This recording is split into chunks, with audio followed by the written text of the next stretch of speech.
Mera.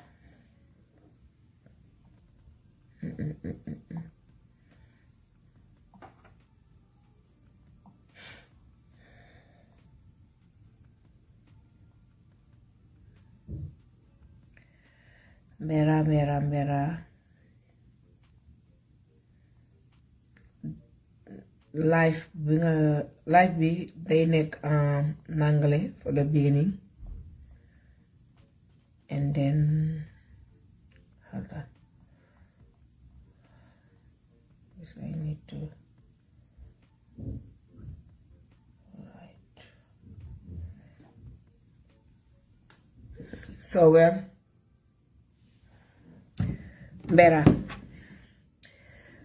Mbera sama njaboot bi. However, this life is about, I just saw a video of my brother Tunkara speaking about the propaganda and then the terrorist act that Macky Sall, the outgoing president of Senegal, continue to try to target him as a liar, treating him like he's threatening him to kill. With that video he made, and Ousmane Tunkara was speaking in all of the languages. Well,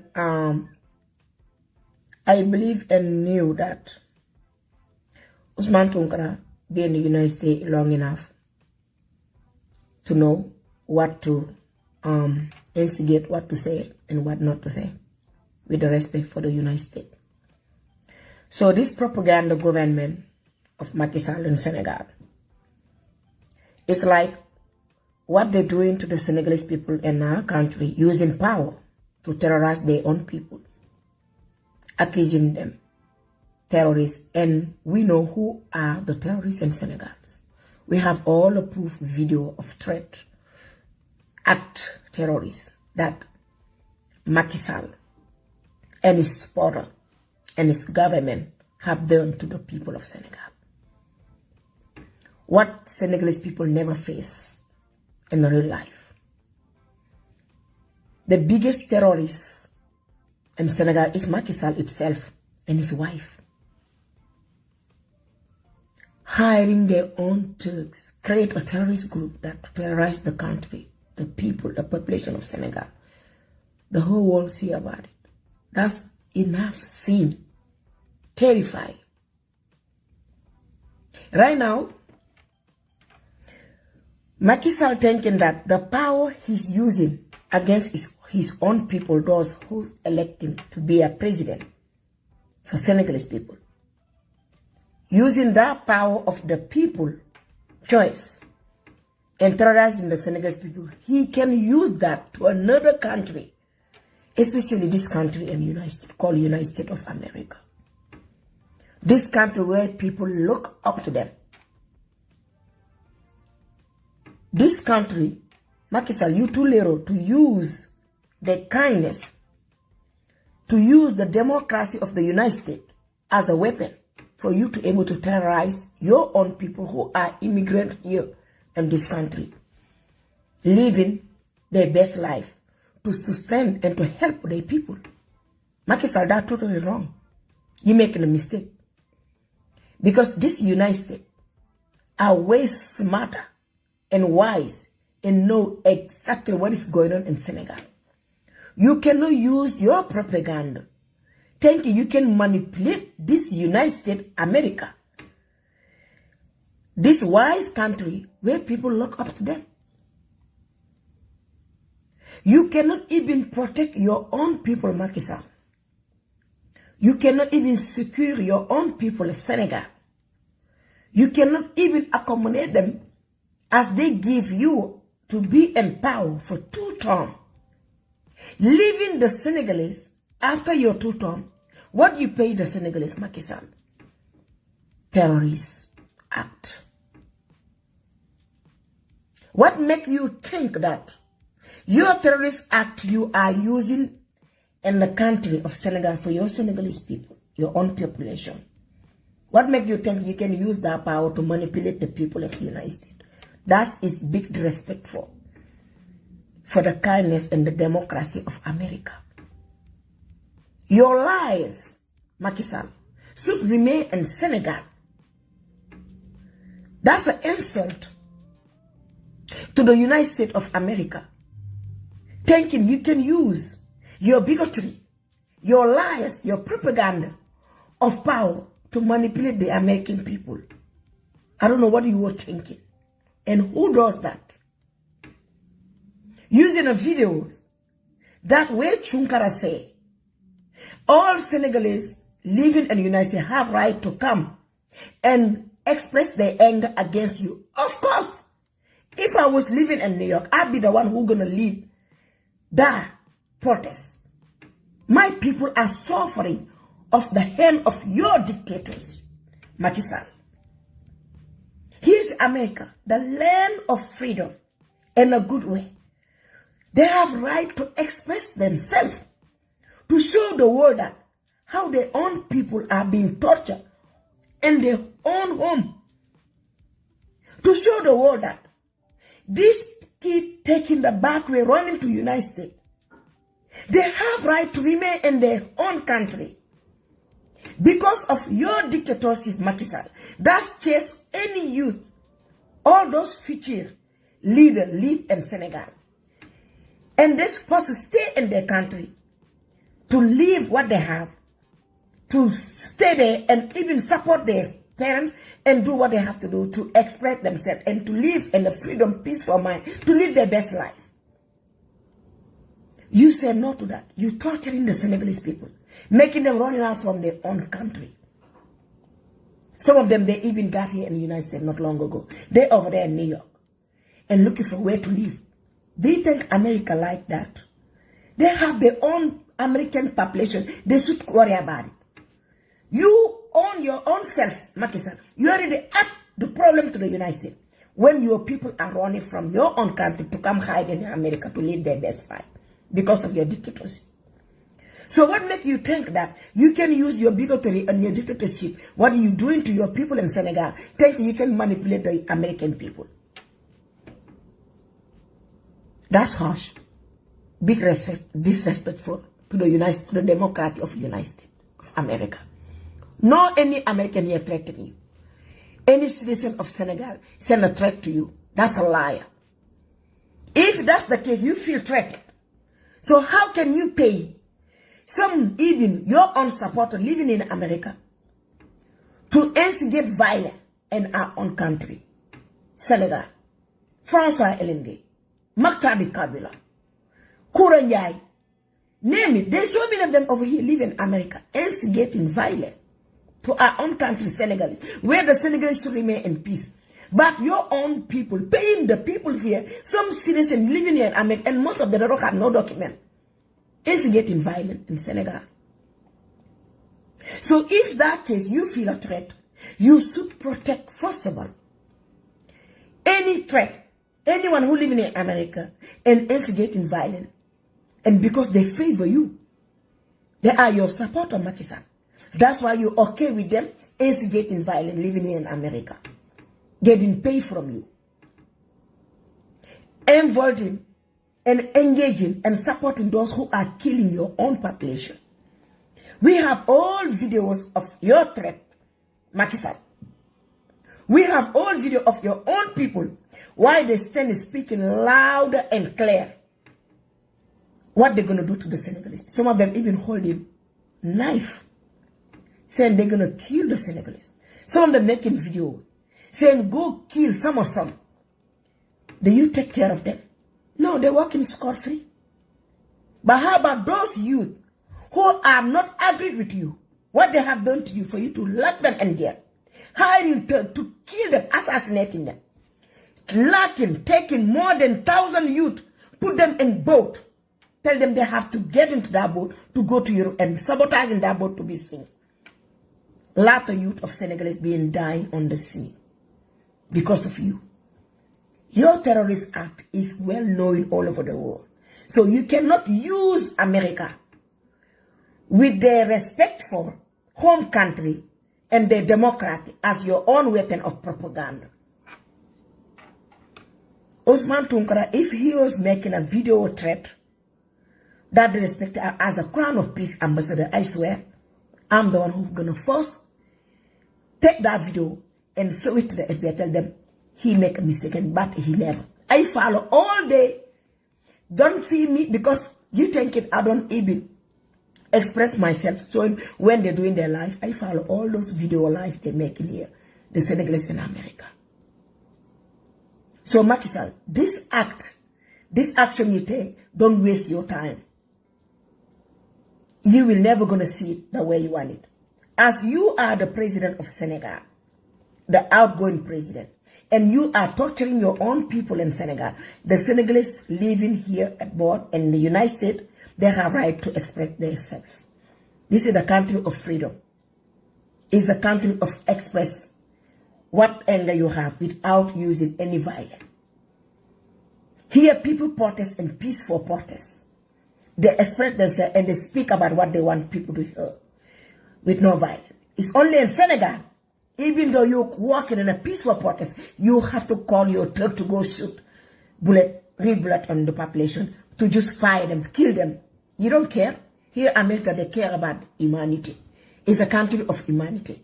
They're not barbaries like Senegalese people.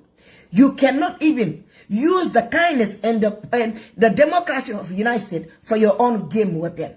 That the respect for and the kindness and the Constitution of America. I disagree with that. Take another term, not this. So therefore, I will speak and Wolof for pour ngeen comprendre lan la lu may wax ci anglais. Dama gis benn vidéo bu brother Ousmane Tounkara ba muy wane secret service bu Amérique dañ dem pour laaj ko benn vidéo bu mu def di woote Sénégalais yi nekk fii on board United States, they have right to come ñu protest ñu manifester parce que Macky Sall mi ngi ñëw. Of course man sama nekkoon Washington DC dëkk New York man maay jiite maay wootule parce que enough is enough. So Macky Sall ñi utiliser vidéo boobu di defe ne mun nañu jaacoo pour manipuler the United States pour américains yi loolu moom is wrong. Da ngeen fa miste parce que olof la ci làkk te gars yi dégguñu olof ngeen war a bàyyi da ngeen def erreur because it's not gonna work. Because Ousmane Tounkara moom mii ngeen njëkk tooñ lu gën a garaaw ngeen ko tooñoon mu biir leen tweet ñun ñoo leen ci news. So bu leen try, it's waste of time parce que ñëpp xam nañu seen ñaawteef.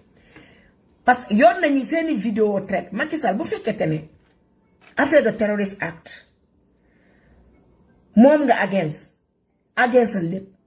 At first yow yaa nekk di sponsorisé ñi nga xamante ne ñu ngi amee fii am ñu document seen supporté yi ñii instigate violence ñii supporté violence Sénégal. Kan mooy fay ay nit li nga xamante ne is not real du dëgg ñeneen ni supporté pour ñuy wax di saaga di déplacer di créer di gën a instigate violence te ñu nekk fii am te amuñu sa kayit. Bu fekkete ne yéen li ngeen di woote yéen mii ex gouvernement going out gouvernement xamante day dem da ngeen a nekk mystère parce que nee naa leen internet bu mu amee dara mun feeñ bu lépp li nga xamante ne vidéo traite acte terroriste la bi ngeen def Sénégal ñun yor nañ ko surtout man as a crown of peace ambassador I have everything. Sama population bi ñoo ma gën a lu ne. So li ngeen di teg naan vidéo boobu because ñooñu dégguñu olof man I already tey ba mu ko gisee I already call and explain wan leen yónnee tamit yeneen vidéo yi nga xamante ne yéen seen nit ñi ñooy teg traite. People know what's going on. But if here in the United States, they're just blindfold. They don't know what's going on in Senegal. No, they're doing their job. But at the end of the day, you guys making a fool out of yourself. Macky Sall, you and your ex-government, outgoing government, you guys are making a fool out of yourself. Because you think the United States of America, they don't know what's going on in Senegal. That propaganda you want to use, and you think you are the one going to, you have a ball, man. To use your propaganda, to use America for your own propaganda, that's, do you think? Est-ce que xalaat nga? Do you think well before you take action? You think you little yourself, you cannot even protect your own home Macky Sall, do you think yow mun nga utiliser yow America sa own bigotry? That's an insult. Sa own bigotry. Nga xamante gis ñu parce que Ousmane Tounkara, he's a revolutionary. He have right to protest. And he have right to call the Senegalese. We have to protest to express our anger. Because the humiliation being prepared for America to show this anger, to show the world that what you've been doing, how you torturing your own people, humiliation, that's what you don't want people to see. Of course, they're going to see it. Because you did it. Yo yako def. So humiliation, ngay bañ pour ñu wane ko America, the whole world to see it. Long ngay jema block. You can't. Because right now you cannot even control your own home country. The 4 months left for you to walk out, to leave the country.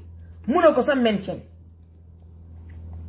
So bo demé nga xalat and a stupidity president you are, thinking you can use America for your own propaganda. I don't know who give you that idea. Lolu saga la ci Constitution of America is a curse. Little you. You think you can use your propaganda to manipulate the American people for your own protection? When you come here, the humiliation the Senegalese have planned for you. Do not face it. Of course you will face it. Because every Senegalese live here in America. They already know the law. They have right to come out and protest.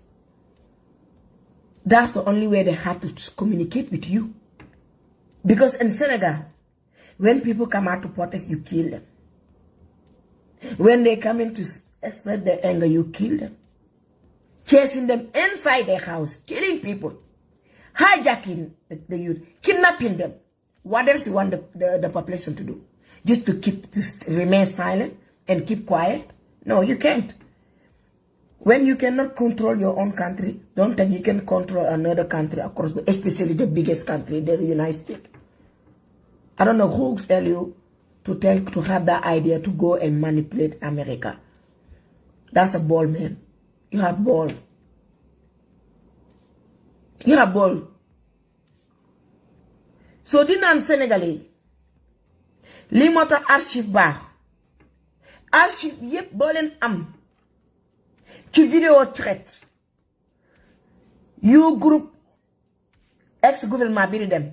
Dafa baax ngeen koy jënd motax may télécharger vidéo bu nek dam koy télécharger diko duggal ci clé sama mission la depuis xex bi bu mu commencé depuis 2020 lepp vidéo traite bi nga xamantene lepp ci mom ñi groupe Macky Sall lepp li ñu def ci vidéo traite nga xamantene dañuy tax yi nga xamantene yeen sa bo len waxé du dab sa ñom li ñu wax ñeké yépp dafa baax dugal leen parce que technologie bi tax na ñepp di xam lu leer jangatu sa wax bu bari bu ñu téggé dara li ngay def moy nga indi vidéo ne xol leen li la té tamit di sal atel nit parce que ñun ñi jégé di liggéey underground ci suuf dañoo dégg lak yépp yi bari té gaay fi li ñu bëgg explanation translate parce que humiliation bi nga xamanté mo koy xaar fi Amérique loolu la tiit déjà Sénégal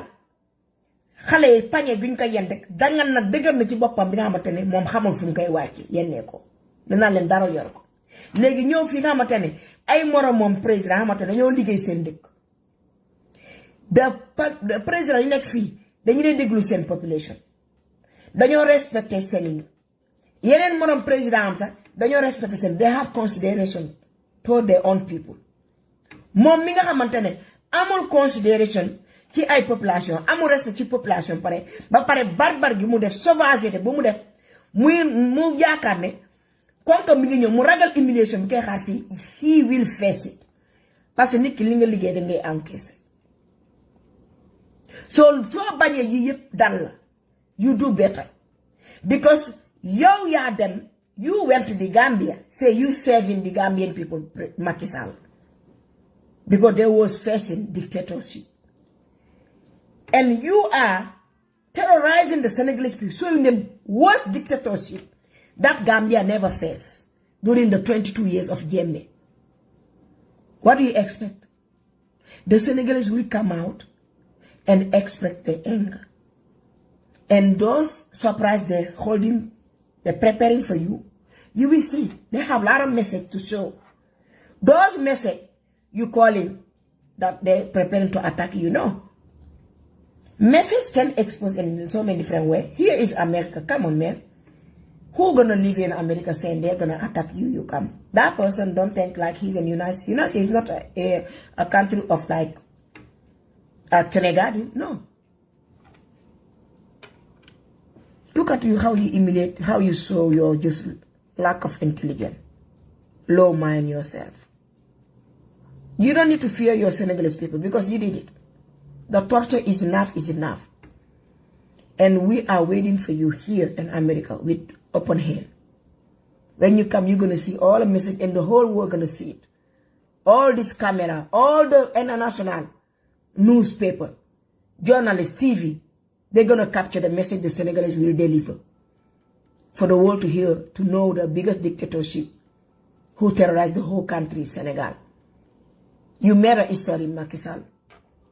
You make your own history. You part of those lists. When they count in those dictators, they're not gonna miss you. You part of them. Linga liggéey rek ngay encaisser.